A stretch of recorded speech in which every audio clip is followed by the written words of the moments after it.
안녕하십니까? 책 읽는 밤 달빛지기입니다.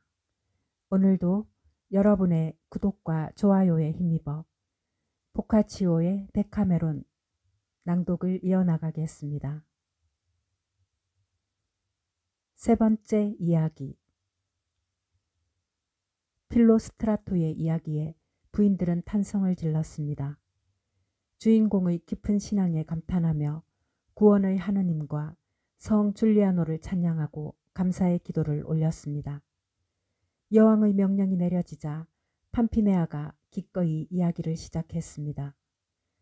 여러분, 운명의 여신이 저지른 신기한 장난에 대하여 주의를 기울여서 우리들의 신변에 일어나는 일에 대한 관찰과 함께 신중하게 생각할수록 수긍이 가는 일이 참으로 많이 있습니다. 이것은 별로 놀랄 일은 아닙니다. 다시 말하면 우리가 어리석게도 스스로 자신이 일으켰다고 여기는 모든 일을 잘 생각해보면 운명의 여신의 손에 의해 좌우되었기 때문이며 보이지 않는 운명의 신이 판단하는 대로 끊임없이 연결되었다고, 그리고 상상할 수도 없는 단계로 변화무쌍한 결과가 초래되었다는 것입니다. 다만 우리는 그녀에 의하여 조종된 사실을 모르고 있는 것일 뿐입니다. 이와 같은 일은 도처에서 매일 나타나고 있으며 지금까지의 이야기 속에서도 입증이 되고 있습니다. 그러나 오늘의 주제자이신 여왕님의 분부가 이런 이야기를 하라는 것이었고, 또 들으시는 분들에게도 어느 정도 도움이 되리라 생각하여 제 이야기도 덧붙일 수 있도록 부탁드리는 바입니다. 반드시 여러분의 마음에 드시리라 생각됩니다. 옛날 이 도시에 테달도란 기사가 살고 있었습니다. 이분을 가리켜 람베르티 집안의 사람이라고 하는 이도 있고, 또 아골란테 집안 출신이라는 이도 있습니다. 어쨌든 이것은 아마 그의 아들들의 직업이 이골란테 집안 사람들이 대대로 해오고 있는, 또 하고 있는 직업과 같다는 그 이유 하나 때문인 것 같습니다. 아무튼 어느 가게의 사람인가는 제쳐놓고 그는 당시 가장 돈이 많은 기사였으며 3명의 아들이 있었습니다. 장남은 람베르트라 하고, 둘째는 테달도, 셋째는 아골란테라 했습니다. 세 사람은 부유한 테달도가 세상을 떠났을 때 정당한 상속인으로서 동산과 부동산 등 전 재산이 남겨졌으며, 장남은 아직 18살이 되지 않았지만 세 사람 모두 한결같이 쾌활한 미남 청년이었습니다.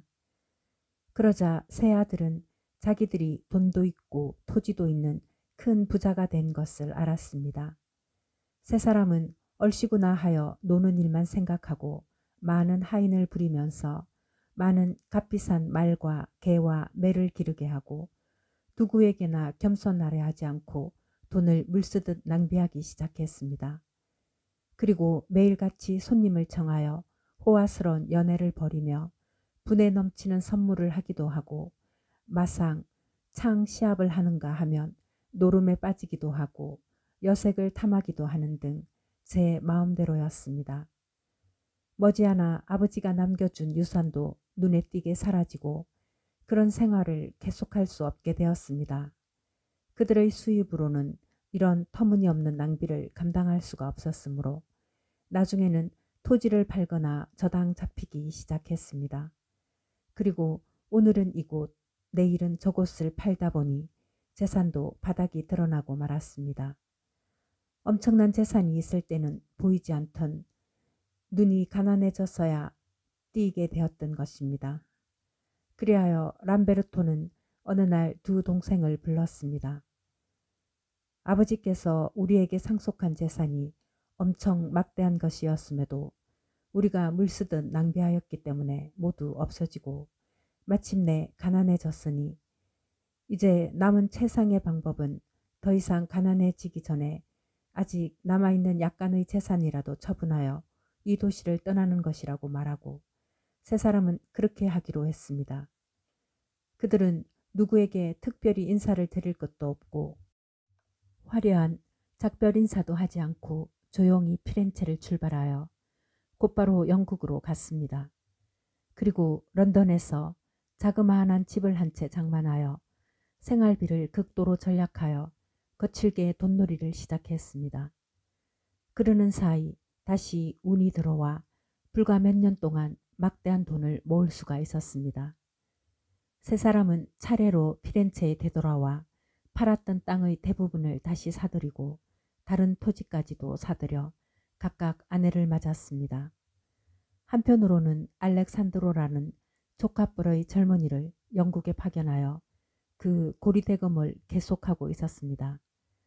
피렌체로 돌아온 세 사람은 지난날 자기들의 소행이 어떤 결과를 초래했는지 까맣게 잊고 또다시 낭비하기 시작했습니다. 세 사람 모두 가족이 있었음에도 불구하고 지금까지보다 더 돈을 함부로 썼고 다른 상인에게서 막대한 돈을 빌려서까지 낭비하고 있었습니다. 다만 이러한 생활은 런던에 파견한 알렉산드로의 송금이 그들의 낭비를 2, 3년 동안 버텨줄 수 있게 했습니다. 런던에 있는 알렉산드로는 성을 저당 잡히고 귀족에게 돈을 빌려주기도 하고 그 밖의 수입을 올리기도 하여 매우 많은 수익을 올리고 있었기 때문이었지요.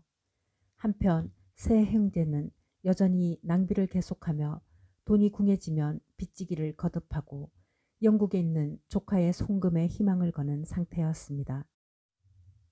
그러던 중 마침 여러 신하들의 의사와는 반대로 영국의 국왕과 왕자 사이에 전쟁이 일어났으며 이 나라는 왕을 지지하거나 왕자를 지지하여 두 쪽으로 나뉘어지고 귀족의 성이란 성은 모두 몰수당하여 알렉산드로에게서 귀족의 손으로 넘어가고 성을 기반으로 하던 다른 수입도 거의 없게 되었습니다.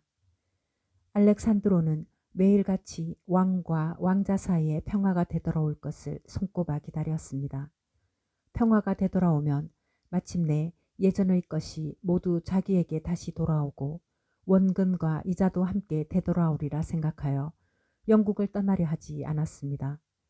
한편 피렌체에 있던 세 형제는 낭비를 중지하고 전략하기는커녕 매일 돈을 빌리러 다니고 있었습니다. 그러나 몇 해가 바뀌어도 사정은 호전되지 않았고 세 사람은 아주 신용을 잃었을 뿐더러 채권자들은 빚 갚기를 강력히 요구하여 두말할 것도 없이 잡아들이고 말았습니다. 그리고 그들의 재산으로는 도저히 갚을 수가 없음이 밝혀지고 결국 남은 빚의 대가로 감옥에 들어가고 말았습니다. 그들의 아내와 어린 자식들은 초라한 모습으로 이곳저곳에 흩어지게 되었고 희망도 없이 비참한 생활을 계속해야 했습니다. 다른 한편 알렉산드로는 몇 년씩이나 영국에 평화가 오기를 기다렸지만 전혀 징조가 보이지 않으므로 이런 곳에서는 공연히 세월만 보내다가 자기 목숨조차 위태로워질 것이라고 생각하고 이탈리아로 돌아가기를 결심하여 홀로 길을 떠났습니다. 그가 프랑드로의 브리제를 지날 때 흰옷을 걸친 수도원장이 많은 수행 신부와 하인을 거느리고 짐을 실은 마차와 함께 그와 같은 방향으로 그 도시를 떠나는 것을 보았습니다. 그리고 그 옆에는 왕의 친척인 늙은 기사 두 사람이 따라가고 있었는데 알렉산드로는 다행히 그와 아는 사이여서 한결 기쁜 마음으로 일행에 넣어줄 것을 부탁했습니다. 그리하여 그는 그들 일행과 함께 길을 가게 되었습니다. 길을 가면서 알렉산드로는 두 사람의 기사에게 많은 수행원을 데리고 말을 타고 가는 성직자들은 누구이며 어디로 가는지 정중하게 물었습니다. 그 물음에 대하여 한 기사가 대답했습니다. 맨 앞에서 말을 타고 가시는 분은 우리 친척분으로 이번에 영국 최대의 수도원장으로 선출된 분입니다. 그러나 여러 가지 법률로 그런 높은 자리에 정식으로 오르는 것은 나이가 너무 젊기 때문에 로마 교황에게 재가를 받으러 가는 길입니다. 즉 나이가 너무 젊다고 하여 금지된 것을 교황의 권위로 허락해 주시도록 우리와 함께 부탁드리려는 것입니다. 그러나 이 이야기는 아무에게도 말씀하시면 안 됩니다. 이런 귀족들을 여행에 쓰는 흔히 볼 수 있는 일이지만 이 젊은 수도 원장은 수행원들과 앞서거니 뒤서거니 길을 가면서 어떤 미모의 청년이 자기 옆을 걷고 있는 것을 보았습니다. 이 청년은 매우 젊었고 체격도 좋았으며 옷차림도 흐트러진 데가 없었습니다. 또 유머가 있을 뿐만 아니라 몸가짐에 품위가 있는 점에서는 누구에게도 지지 않았습니다. 수도 원장은 지금까지 이토록 마음에 든 사람이 없을 만큼 첫눈에 이 청년이 마음에 들었습니다. 그를 가까이 불러 다정하게 말을 걸며 그대는 어떤 사람이며 어디서 어디로 가는 길이냐고 물었습니다. 알렉산드로는 이에 자기의 형편을 숨김없이 말하고 질문에 대하여 충분한 대답을 했습니다. 그리고 별로 힘이 되어드리지 못하겠지만 무슨 일이든 분부하여 주십사 하고 말을 했습니다. 수도 원장은 알렉산드로가 순서 바르게 차근히 이야기하는 훌륭한 말솜씨를 듣고 특히 그 차림새의 단정함으로 인해 더욱 호감이 갔습니다. 그래서 그의 불운함에 크게 동정하고 친히 위로하며 그대는 훌륭한 사람이니 하느님께서 반드시 이런 재산도 되찾아 주시고 절망의 처지를 벗어나 그보다 더 높은 지위와 더 많은 것을 주실 테니 희망을 잃지 말라고 말했습니다. 그리고 자기네가 가는 곳인 이탈리아의 토스카나와 방향이 같으면 함께 동행하면 기쁘겠다고 말했습니다. 알렉산드로는 위로에 대하여 깊은 감사의 말씀을 드리면서 어떤 분부에라도 따를 것이라고 대답했습니다. 수도 원장은 알렉산드로를 만난 뒤 묘하게 가슴이 두근거리는 것을 느끼며 여행을 계속했으며 며칠 뒤 일행은 변변한 여간도 없는 어느 거리에 닿았습니다. 수도 원장은 그 거리에서 묵고 싶어 했으므로 알렉산드로는 전부터 주인과 잘 알고 지내던 어느 여관으로 수도 원장을 안내했습니다. 그리고 말에서 내려 제일 좋은 방으로 안내하도록 했습니다. 알렉산드로는 매우 실행력이 있는 사나이였으므로 이미 수도 원장의 집사와 같은 역할을 하고 있었습니다. 그는 되도록 재빨리 움직여 거리의 이 여관 저 여관에 온 수행원이 모두 묵을 수 있도록 하고 수도 원장에게 식사를 할 수 있도록 했습니다. 그러는 사이에 밤이 깊어 수행원도 모두 잠자리에 들었으므로 알렉산드로는 내가 잘 곳이 어디냐고 주인에게 물었습니다. 그러자 여관 주인은 이렇게 대답했습니다. 사실은 저도 어떻게 해야 할지 모르겠습니다. 보시는 바와 같이 방마다 꽉 찼기 때문에 저나 가족들은 의자 위에서 자야 할 형편입니다. 다만 수도 원장님 방에는 곡물 상자가 몇 개 있으니 그곳에 침대 비슷하게 만들어 드리지요. 괜찮으시다면 오늘 저녁 거기서 주무십시오. 이에 대하여 알렉산드로는 이렇게 대답하는 것이었습니다. 어떻게 감히 제가 원장님 침실에 갈 수 있을까요? 방이 좁아 수행하시는 신부님들도 같이 누울 수 없을 정도가 아닙니까? 커튼을 치기 전에 그것을 알았다면 신부님들을 곡물 상자 위에서 주무시게 하고 제가 신부님들 방에서 잤을 텐데요. 그러자 주인이 대답했습니다. 그건 그렇지만 주무시기에는 아주 좋은 곳입니다. 괜찮으시다면 제가 가만히 이불을 가져갈 테니 그렇게 하십시오. 알렉산드로는 그렇게 하면 수도 원장에게 별로 폐가 되지 않으리라 생각했습니다. 그리고 되도록 조용히 소리를 내지 않고 그곳에 가 누웠습니다. 그러나 아직 잠들고 있지 않았던 원장은 잠들기는커녕 오히려 갑자기 뛰기 시작한 가슴의 고동에 정신이 더욱 맑아졌기 때문에 알렉산드로가 어디서 자게 되었는지를 다 듣고 말았습니다. 원장은 크게 기뻐하며 이렇게 혼잣말을 했습니다. 하느님께서 저의 소원에 대하여 절호의 기회를 주셨다니 지금 이 기회를 놓친다면 이런 기회는 다시 오지 않으리라. 수도 원장은 이 기회를 놓치지 않으려고 온 여관이 잠든 뒤 작은 목소리로 알렉산드로를 불러 옆에 와서 자도록 분부했습니다. 그는 여러 번 사양하다가 마침내는 옷을 벗고 원장이 누운 옆에 몸을 뉘었습니다. 수도 원장은 마치 사랑하는 여인이 애인에게 하듯이 그의 가슴에 손을 대고 어루만지기 시작했습니다. 알렉산드로는 깜짝 놀라 원장이 불결한 동성애에 사로잡혀 이런 애무를 하는 것이 아닌가 의심하며 그 손길을 피했습니다. 수도 원장은 직감으로 또는 알렉산드로의 동작에서 알았는지 그가 의심하고 있음을 알고 조용히 미소 지으며 곧 자기가 입고 있는 속옷을 벗었습니다. 그리고 알렉산드로의 손을 자기 가슴 위로 가져가며 말했습니다. 알렉산드로님, 공연한 생각은 하지 마세요. 제 가슴을 만져보면 제가 숨기고 있는 것이 무엇인지 알 거예요. 알렉산드로가 수도 원장의 가슴에 손을 대어 보니 그곳에는 부드럽게 부풀어 오른 유방이 있는 것이 아니겠습니까? 그것은 마치 상아빛 같았습니다. 그는 수도 원장이 여성임을 알았으며 그는 더 이상 유혹을 기다리지 않고 그녀 옆으로 가까이 가려 했습니다. 그러자 그녀가 말했습니다. 제 옆으로 오시기 전에 제 말씀을 들으세요.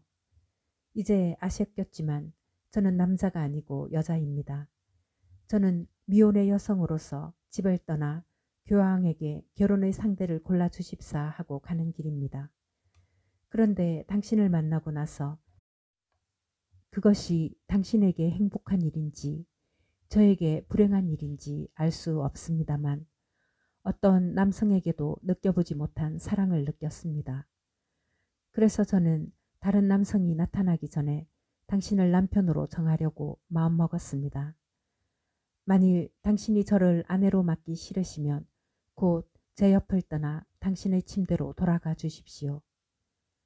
알렉산드로는 그녀가 어떤 사람인지 알 수가 없었지만 많은 수행원이 따르는 것으로 보아 유복하고 고귀한 신분의 사람임이 틀림없다고 생각했고 더욱이 매우 아름다운 분이라고 느꼈습니다.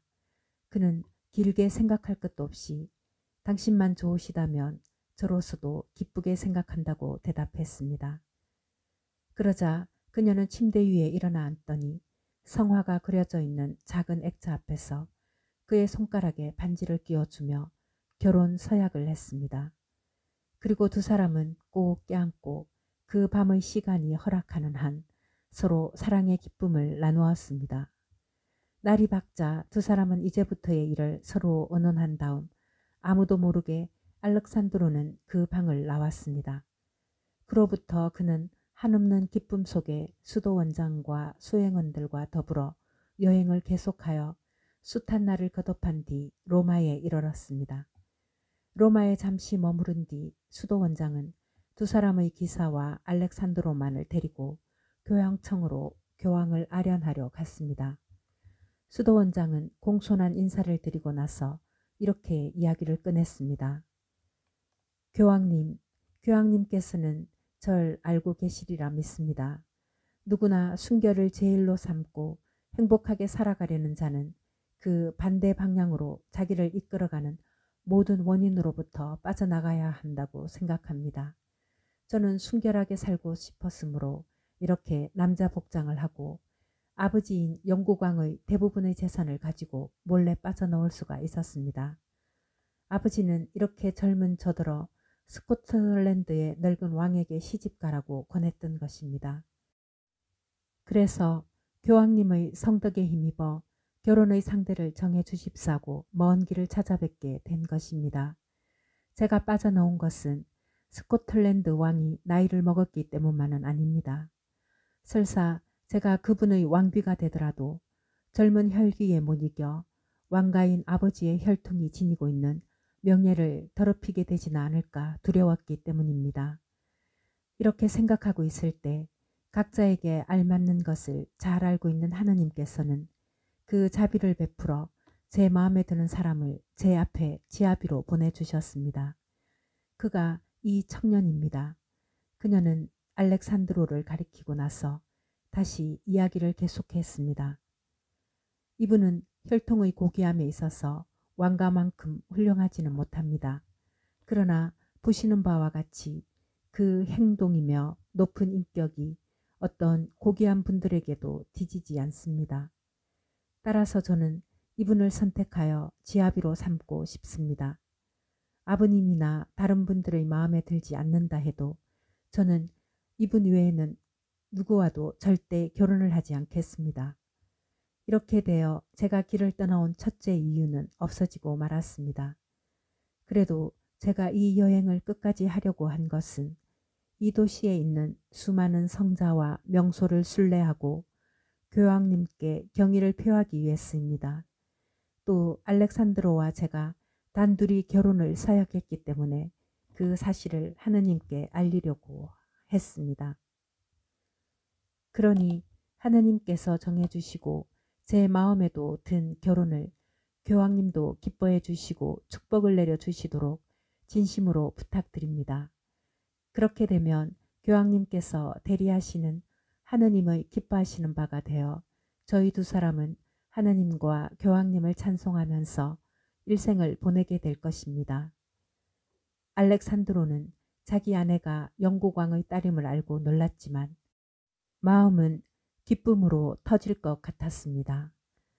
그러나 두 기사의 놀라움 또한 그 이상이었으며 만일 교황 앞이 아니었다면 알렉산드로에 대해서도 공주에 대해서도 무례한 행동을 마구 행했을 것입니다.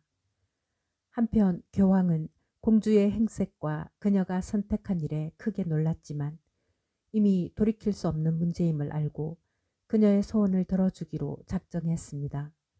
그래서 우선 두 기사의 격앙된 마음을 진정시켜야겠다고 생각하고 공주와 알렉산드로 사이에 중매인이 되어 앞으로의 일을 지시했습니다. 얼마 뒤 교황이 몸소 정한 날이 되자 추기경들과 많은 고위 고관직의 사람들이 초대된 성대한 결혼 피로연에 왕족답게 완전 성장한 공주를 출석해 했습니다. 그 자리는 교황이 친히 마련한 피로연이었으며 그 자리의 모든 사람들은 그녀의 아름다움과 사랑스러움을 입이 닳도록 칭찬했습니다. 알렉산드로도 품이 있는 성장을 하고 출석했는데 그 풍채며 몸에 익은 예의범절은 돈놀이를 업으로 하던 청년으로는 보이지 않았습니다. 오히려 왕족과 같은 품위를 갖추고 있었습니다. 거기에는 두 기사도 경의를 표하지 않을 수가 없었습니다. 그 자리에서 교황은 지극히 엄숙한 결혼식을 거행하고 이어진 훌륭한 피로연에서 거룩한 축복을 내리고 결혼을 윤호하였습니다. 알렉산드로도 신부도 모두 행복해하며 로마를 떠나 돌아갈 때는 피렌체에 들릴 작정이었지만 소문은 이미 전해지고 있었습니다. 피렌체에서 두 사람은 전 시민으로부터 최고의 명예로운 환영을 받았습니다. 그녀는 그 세 형제를 교도소에서 나오게 한 뒤 일체의 채무를 변제해주고 부인들과 예전의 소유지에서 살도록 해주었습니다. 한편 많은 사람들을 만난 후 알렉산드로와 공주는 백작 부인인 아굴란테와 함께 파리로 향하였으며 파리에서도 경의를 다하여 두 사람을 맞았습니다. 그에 앞서 두 기사가 미리 영국에 돌아가 국왕에게 열심히 변호해 두었으므로 공주와 알렉산드로는 성대한 축하연으로 영접을 받았습니다. 국왕은 즉시 사위에게 기사의 영예를 내리고 코넬에 있는 백장령을 주었습니다. 알렉산드로는 재치 있고 활발한 수완가였으므로 국왕과 왕자 사이를 화해시켰습니다. 그로 인해 영국에는 행복과 평화가 다시 깃들게 되고 알렉산드로는 국민으로부터 많은 호의와 사랑을 받았습니다. 그리고 아골란테는 채권을 모두 회수하여 부자가 되었고 알렉산드로도 백작으로부터 기사의 칭호를 받고 피렌체로 돌아갔습니다. 그 후로도 백작은 부인과 함께 영광스러운 나날을 보냈는데 그 말에 의하면 그의 지혜와 용기, 장인인 국왕의 원조를 받아 스코틀랜드를 정복하고 왕위에 올랐다고 합니다. 네 번째 이야기. 팜피네아가 행복하게 결말을 맺으며 이야기를 마치자 이어 라우테가 이야기를 시작하도록 여왕이 지시하였습니다. 여러분, 방금 알렉산드로의 신상에 일어난 얘기에서 보았듯이 가난의 밑바닥에 떨어진 자가 일약 왕의 자리에까지 올라간 것을 알게 되니 인생이 얼마나 운명의 신에 의해 좌우되고 있는가를 여실히 보는 듯한 기분입니다. 그런데 지금부터는 주어진 주제로 얘기하기가 되었으니 방금 들으신 결말처럼 되어야 한다고 생각하지만 유감스럽게도 제 얘기는 불행한 점에서는 아까보다 몇 배나 더하지만 끝은 그다지 축복할 만한 얘기라고는 할 수 없는 얘기예요. 하지만 저는 그것을 별로 부끄럽게 생각하지 않아요. 다만 결말에만 관심을 가진 사람은 제 얘기를 듣고 나면 흥이 나겠지만 다른 얘기로 바꿀 수도 없으니 이것으로 용서하시길 바랍니다. 레지오에서 가에타와 이르는 해안은 이탈리아에서도 가장 아름다운 곳이라는 말을 듣고 있었습니다. 그곳 살레르노 가까운 곳에 바다가 내려다 보이는 해안이 있습니다. 그 지방 사람들은 그곳을 아말피 해안이라고 부르고 있었지요. 그 지방에는 조그만 도시라든가 샘이 솟는 정원 등이 많았고 또 다른 고장에는 좀처럼 없는 장사에 열정적인 부자들이 많이 살고 있었습니다. 그런 도시의 하나에 라벨로라는 도시가 있는데 오늘날에도 부자가 많습니다만 옛날 그곳에 란돌포라는 큰 부자가 살고 있었습니다. 큰 부자였지만 그 막대한 재산에도 만족하지 못하고 더 늘리려다가 재산뿐만 아니라 자기 목숨마저 잃을 뻔했던 것입니다. 한 번은 세상 상인들이 그러하듯이 이 사람도 큰 배를 사서 온 재산을 다 쏟아넣어 여러 가지 상품을 가득 사서 싣고는 사이프러스 섬을 향해서 출발했습니다. 그런데 그곳에 닿아 보니 자신과 똑같은 상품을 가득 실은 배가 몇 척이나 먼저 와 있다는 것을 알았습니다. 그 때문에 갖고 온 상품을 싼값으로라도 팔아치우지 않으면 안 되었을 뿐만 아니라 그마저도 여의치 못하면 바다에라도 버려야 하는 궁지에 빠지고 말았던 것입니다. 이 때문에 그는 어떻게 해야 좋을지 몰라서 그만 신경 쇠약에 걸려버렸습니다. 큰 부자가 하루아침에 거의 무일푼의 가난뱅이가 되어버린 것을 생각하면 차라리 죽어버릴까 아니면 해적이라도 되어 손해를 되찾을까 하고 이국리 저국리로 골똘히 생각에 잠겼습니다. 왜냐하면 출발할 때는 부자였지만 돌아갈 때는 무일푼이 되었으니 그대로 돌아갈 기분이 나지 않았기 때문이었죠. 그래서 배를 살 사람을 수소문하고 그 돈과 상품을 싼값으로 팔아 돈을 마련하여 해적들이 쓰는 속도가 빠른 조그마한 배 한 척과 그 일에 필요한 모든 무기를 사들여 완전히 준비를 마쳤지요. 그리고 남의 재산, 특히 터키 사람들의 재산을 약탈하려고 생각을 했던 것입니다. 해적일은 불운했던 무역업에 비하면 재수가 좋았습니다. 그는 한 1년 동안 터키인들한테서 많은 배를 빼앗아 손에 넣었기 때문에 장사로 잃은 손해 이상의 액수를 되찾았을 뿐만 아니라 시일은 소비했지만 전 재산의 배 이상을 가질 수 있게 되었습니다. 그는 첫 손해의 슬픔에서 회복되자 이제 재산도 충분히 손에 넣었으니 두 번 다시 실패하지 않기 위해서 이 이상의 욕심을 부려서는 안 된다고 스스로에게 타일렀습니다. 그래서 무역업은 지긋지긋했으므로 그 재산을 가지고 고향에 돌아갈 생각으로 재산을 다른 데 투자하지 않고 약탈한 것을 산더미처럼 실은 배를 몰아 기로에 올랐습니다. 그러나 에게해에 들었을 때쯤 밤에 심한 동남풍이 불어 닥쳤습니다. 그 때문에 바다는 거칠 대로 거칠어지고 진로도 바뀌어 작은 배는 사나운 바다를 건널 수 없게 되었으므로 조그마한 섬 뒤로 바람을 피하여 날씨가 잠잠해지기만을 기다려야 했습니다. 그런데 섬 그늘에 들어간 지 얼마 안 되어 콘스탄티노플에서 나온 제노바인의 커다란 상선 두 척이 란돌포와 마찬가지로 간신히 폭풍을 피해 들어왔습니다. 상선 사람들은 조그만 배를 보자 선주가 누구냐고 물어보고 그가 큰 부자라는 것은 이미 알고 있었으므로 이들은 태어날 때부터 돈에는 매우 욕심이 많은 인간들이라 약탈할 생각에 작은 배가 떠나지 못하도록 진로를 막아버렸습니다. 그리고는 석궁을 들고 완전 무장을 한 일부 성무원을 상륙시켜 작은 배에 탄 사람들이 도망칠 만한 장소에 진을 친 후 본선 사람들은 작은 배로 해류를 따라 란돌포의 배에 다가와서 힘들이지 않고 배와 승무원을 모두 차지해 버렸습니다.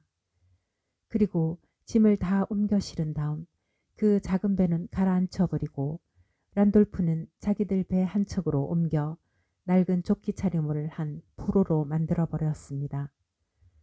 다음 날 풍향이 바뀌어 두 척의 상선은 서쪽을 향해 떠나갔습니다.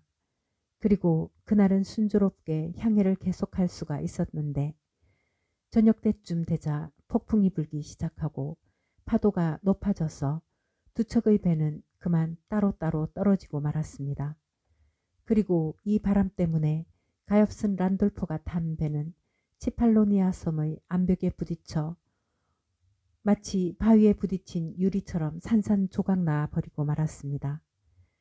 배에 타고 있던 가련한 사람들은 캄캄한 밤이었지만 흔히 그렇듯이 괴짝이며 널빤지를 상품 등이 가득 떠있는 바다 위에서 헤엄쳐 갔습니다. 그들은 높은 파도가 치며 사나울 대로 사나운 바다를 헤엄쳐 가면서 운이 좋으면 눈앞에 뜬 물건들을 발견하여 매달리곤 했습니다. 그 속에 끼인 란돌프는 한 푼 없이 고향으로 돌아가느니 차라리 죽는 편이 낫다고 몇 번이나 생각했지만 막상 죽음 직전에 이르니 역시 무서워졌습니다. 그래서 다른 사람들과 마찬가지로 손에 닿는 널빤지에 매달려서 죽지 않고 있으면 하느님이 도와주실지도 모른다는 생각을 하고 있었습니다. 그리고 널빤지에 되도록 몸을 잘 붙이고 높은 파도와 거센 바람에 이리저리 밀려가면서 날이 셀 때까지 몸을 지탱하고 있었습니다. 날이 샌 뒤 사방을 둘러보니 보이는 건 구름과 바다였습니다. 그런데 물에 떠서 표류하고 있는 괴짝 하나가 이따금 파도에 밀려와 바싹 접근해 오는 것이 무서워서 견딜 수가 없었습니다. 괴짝에 부딪혀서 변을 당하지 않을까 걱정이 되었기 때문이죠. 그래서 지칠 대로 지쳐 있었지만 옆으로 접근해 올 때마다 되도록 멀리 손으로 밀어내곤 했습니다. 그러나 염려한 대로 벼란간 회오리 바람이 일어 바다 쪽으로 불어닥치고 그 괴짝이 널빤지에 부딪혔으므로 판자 조각에 타고 있던 란돌프는 벌렁 뒤집혀지고 말았습니다. 그 바람에 물속으로 가라앉았고 자기의 힘이라기보다 공포 때문에 필사적으로 떠올라 보니 널빤지는 멀리 흘러가고 없었습니다. 그 판자까지는 헤엄쳐 갈 수 없을 것 같아 바로 옆에 떠있는 좀 전에 그 괴짝으로 다가가 뚜껑 위에 가슴을 얹고 두 팔로 괴짝이 똑바로 있도록 잡았습니다. 그대로 바다에 내동댕이 쳐서 이리저리 표류하는 동안 아무것도 먹지 못한 채 굶으면서 소금물만 실컷 마시고 바다만 바라볼 뿐 자기가 어디에 있는지 짐작조차 못하고 그날 온종일을 보내다가 밤이 되었습니다. 이튿날 하느님의 뜻인지 어떻게 된 영문인지도 모르지만 녹초가 되어 있으면서도 물에 빠진 자는 지푸라기라도 잡는다는 속담대로 그는 괴짝 끝을 두 손으로 꽉 붙들고 떠돌다 마침내 코리프 섬에 닿았던 것입니다. 다행스럽게도 때마침 그곳에는 가난해 보이는 여자 하나가 모래와 소금물로 밥그릇을 씻고 있던 참이었습니다. 여자는 그가 가까이 다가오는 것을 보더니 사람인 줄도 모르고 외마디 소리를 지르면서 달아나려고 했습니다. 란돌프는 말도 할 수 없었고 눈도 잘 보이지 않아 아무 말도 하지 않았습니다. 하지만 파도가 그를 육지로 밀고 가자 괴짝이라는 것을 깨닫고 다시 살펴보니 먼저 괴짝 위에 걸려있는 두 손이 보이고 이어 얼굴이 보이기 시작했으므로 간신히 그에게 무엇인가가 알게 되었습니다. 이미 바다는 잔잔해지고 있었으므로 동정심이 우러난 그녀는 얕은 물속으로 들어가 그의 머리카락을 붙잡고 괴짝과 함께 물가로 끌어올렸습니다. 그리고 간신히 그의 손을 괴짝에서 떼고는 함께 있던 딸에게 업혀서 그를 어린애 부축하듯 마을로 데려갔습니다. 그리고 따뜻한 목욕통에 넣고 몸을 문지르고 더운 물로 씻어주자 싸늘하게 식었던 체온이 되살아났습니다. 곧 체력도 얼마간 회복될 수 있었습니다. 이리하여 기력이 어지간히 회복되었다고 여겨지자 좋은 포도주와 영양 많은 음식을 주어 원기를 북돋아 주었습니다. 이렇게 며칠 동안 최선의 간호를 다 해주었으므로 그는 힘을 되찾게 되고 자기가 어디에 있는가도 깨닫게 되었습니다. 그래서 여자는 자기가 맡아두었던 괴짝을 돌려주고 이제 앞으로의 일은 자신이 알아서 처리하라고 말해도 될 때라고 생각하며 그렇게 말했지요. 그는 괴짝에 대해서는 기억이 없었고 어차피 2, 3일이면 다 써버릴 별로 값어치도 없는 물건이겠거니 하고 생각하면서 친절한 여자가 내주는 대로 받았습니다. 받아보니 매우 가벼워서 그런 희망조차 사그라져 버렸습니다. 그러나 여자가 집에 없을 때에 대체 무엇이 들었나 하고 뚜껑을 열어보았습니다. 그러자 그 안에 뜻밖에도 갖가지 보석들이 낱개로 혹은 꽹채로 가득 들어 있었습니다.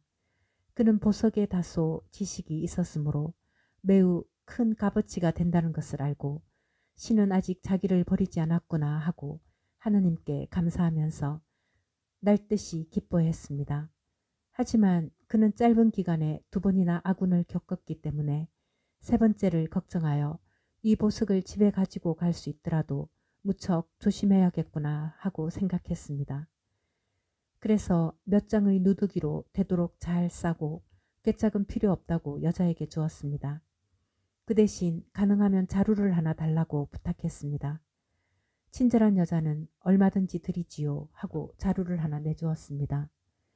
그는 여자가 베풀어준 여러 가지 호의를 진심으로 고마워하면서 자루를 목에 걸고 그녀 곁을 떠났습니다.